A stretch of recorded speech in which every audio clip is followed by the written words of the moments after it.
Telangana voice news میں آپ سب کا استقبال ہے. آئیے نظر ڈالتے ہیں آج کے اہم خبرنامے پر. ریاست تلنگانہ کے 107 افراد اسمبلی اور لوک سبھا انتخابات میں حصہ لینے کے موقع سے محروم ہو گئے کیونکہ مرکزی الیکشن کمیشن نے انہیں نااہل قرار دیا. ان امیدواروں نے گزشتہ انتخابات میں حصہ لیا تھا، تاہم انہوں نے امیدواروں کے اخراجات کی تفصیلات جمع نہیں کروائی تھی، جس پر ان کو نااہل قرار دے دیا گیا. صرف نظام آباد لوک سبھا حلقے سے ایسے 68 امیدوار ہیں. کمیشن نے ان نااہل امیدواروں کی فہرست جاری کی ہے. قانون عوامی نمائندگان کی دفعہ 10 کے تحت ان افراد کو نااہل قرار دیا. انتخابات میں حصہ لیتے ہوئے اس کے اخراجات کی تفصیلات انتخابی ادارے کو پیش نہ کرنے پر اس دفاع کے تحت نااہل قرار دینے کا اختیار کمیشن کو ہے. ادارے کی اس فہرست میں لوک سبھا انتخابات میں حصہ لینے والے افراد کی زیادہ تعداد ہے. ان افراد کی تعداد 72 ہے. ریاست کے 5 لوک سبھا حلقوں سے ان افراد نے مقابلہ کیا تھا. گزشتہ انتخابات میں حلقے لوک سبھا نظام آباد میں امیدواروں کی بڑی تعداد نے پرچہ نامزدگی داخل کیا تھا. ان میں سے 68 امیدواروں نے انتخابی اخراجات کی تفصیلات پیش نہیں کی، جس پر کمیشن نے ان کو نااہل قرار دیا ہے. علاوہ ازیں میدک محبوب آباد حلقوں سے ایک نلگنڈا حلقے سے 2 کو نااہل قرار دیا گیا. یہ نااہلی جون 2021 سے قرار دی گئی ہے. اسمبلی انتخابات میں حصہ لینے والے 35 امیدواروں کو بھی کمیشن نے نااہل قرار دیا. پالاکرتی اسمبلی حلقے سے 6 امیدوار نااہل قرار دیے گئے. دیورکنڈا اسمبلی حلقے سے 5، نلگنڈا ملک حلقے سے 14 افراد نااہل قرار دیے گئے ہیں. اسی طرح مریال گوڑا سے 3، نیاکل سے 2، چکل راما گنڈم، کریم نگر، گجویل، ناگرجنا ساگر، آلیر، جنگاؤں، محبوب آباد، ملکاج گری اور دورے ناکل اسمبلی حلقے میں ہر ایک حلقے سے 1 امیدوار کو نااہل قرار دیا گیا.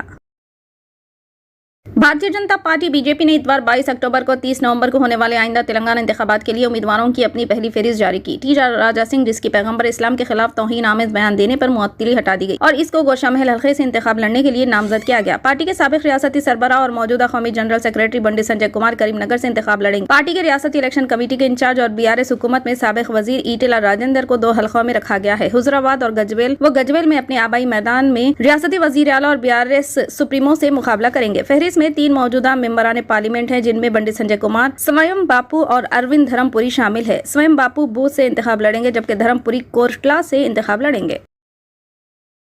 بھارتیہ جنتا پارٹی نے اتوار 22 اکتوبر کو تلنگانہ انتخابات سے عین قبل گوشہ محل کے MLA ٹی راجا سنگھ کی معطلی کو منسوخ کر دیا. یہ پیش رفت پارٹی کے امیدواروں کی پہلی فہرست کے متوقع اجرا کے بھی بہت قریب ہے. گوشہ محل کے MLA کو لکھے ایک خط میں زعفرانی پارٹی کی مرکزی تعدیبی کمیٹی کے ممبر سیکریٹری اوم پھاٹک نے کہا کہ راجا سنگھ کی طرف سے پیش کردہ جواب اور وضاحت پر کمیٹی نے غور کیا ہے. اس کی بنیاد پر کمیٹی نے آپ کی معطلی کو فوری طور پر منسوخ کرنے کا فیصلہ کیا. تلنگانہ بھر میں یوم شہیدان پولیس بڑے پیمانے پر منایا گیا. خدمات کی انجام دہی کے دوران جانوں کی قربانی دینے والے پولیس ملازمین اور عہدیداروں کو یاد کیا گیا. ریاستی دارالحکومت حیدرآباد کے گوشہ محل میں منعقدہ اصل تقریب کے علاوہ ریاست کے تمام اضلاع میں یہ تقاریب بڑے پیمانے پر منائی گئی، جس میں SPs اور پولیس کے دیگر عہدیداروں نے شرکت کی. سماجوادی پارٹی کے سینئر لیڈر محمد اعظم خان کو اتر پردیش کی رامپور جیل سے سیتاپور جیل منتقل کر دیا گیا. SP لیڈر کا قافلہ اتوار کی صبح 5 بجے رامپور سے سخت سیکیورٹی کے درمیان روانہ ہوا. خان نے اپنا پہلا دور 26 ماہ سیتاپور جیل میں گزارا تھا. SP کے سابق MLA اعظم خان کے بیٹے عبداللہ اعظم کو ہردوئی جیل میں منتقل کر دیا گیا. تنزین فاطمہ تاہم رامپور جیل میں ہی مقیم رہیں گی. اعظم خان، ان کی اہلیہ تنزین فاطمہ اور بیٹے عبداللہ اعظم کو رامپور کی ایک عدالت نے 18 اکتوبر کو مجرم قرار دیا تھا اور عبداللہ اعظم کے جعلی پیدائشی سرٹیفکیٹ سے متعلق ایک کیس میں انہیں 7 سال قید کی سزا سنائی گئی تھی.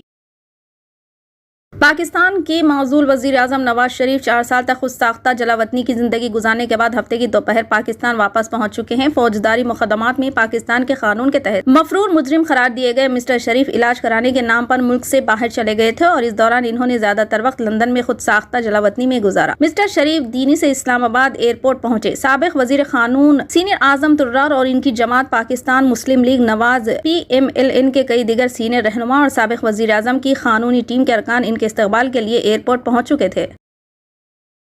فی الحال کے لیے اس خبرنامے میں بس اتنا ہی. دیکھنے کے لیے آپ کا بہت بہت شکریہ. اگر آپ نئے ہیں اس چینل پر تو سبسکرائب ضرور کر لیں اور بیل آئیکن کو دبا لیں تاکہ ہماری ہر خبر آپ تک پہلے ملے.